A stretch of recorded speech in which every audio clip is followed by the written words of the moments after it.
Kakšni so vaši ukrepi v tem času, ko je Bled dobil popolnoma novo podobo? Glejte, občina nima nobenih posebnih ukrepov, to so državni ukrepi, ki se jih držimo vsi in samo tako bomo prišli čim prej do stanja, da se bo situacija normalizirala in da bomo lahko začeli normalno živeti in delati.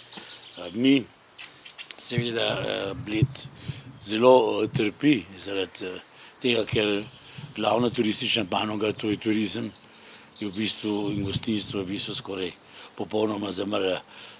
Mislim, gostinstvo ne čist, ker imajo tudi dostavo na dom, hvala Bogu, turizma pa druga ni.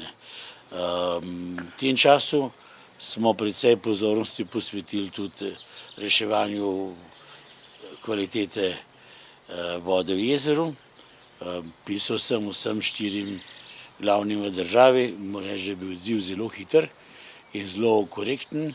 In med drugim nas je osebno obiskal prav predsednik države, gospod Pahor, in bili smo na tem sestanku predstavniki tako države, občine in civilne družbe, obeh okoljevarstvenih društev na Bledu, tako da mislim, v tem času veste, da nas ne sme biti preveč nakupov, ampak da je dobil pravo informacijo, in smo se zmenili, da se enkrat čez kakšne dobra 2 meseca vidimo pri njemu in da vidimo, kaj smo naredili. Medtem se pripravlja uredba o upravljanju z Bledskim jezerem, kjer bo točen pisak, čave in katere naloge ima kdo za izpolniti in kaj je za narediti.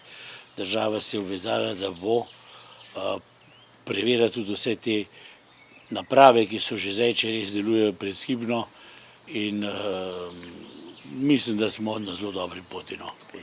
Kje vse so se pojavile te alge, po celotnem jezeru ali samo ob krajih? Jezer je en vodni organizem, je dosti velik.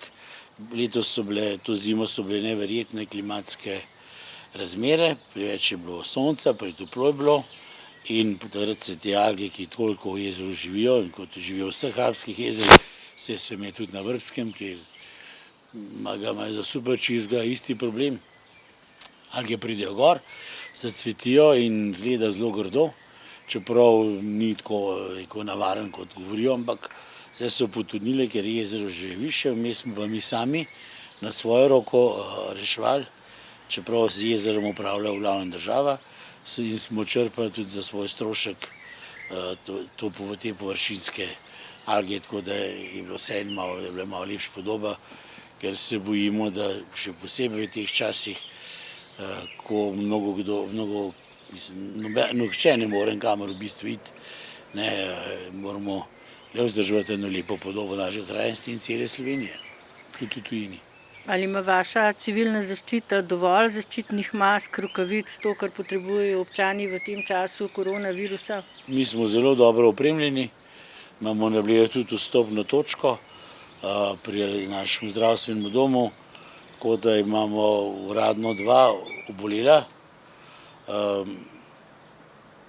Še sam ne vem, kdo bi to lahko bila, drugo pa je pa, mislim, vse nadpovprečno, kot je nadpovprečno v tej situaciji cela Gorenjska, in sem ponosen, da sem Gorenjec, da tako dobro obvladamo to zelo težko situacijo. Hvala.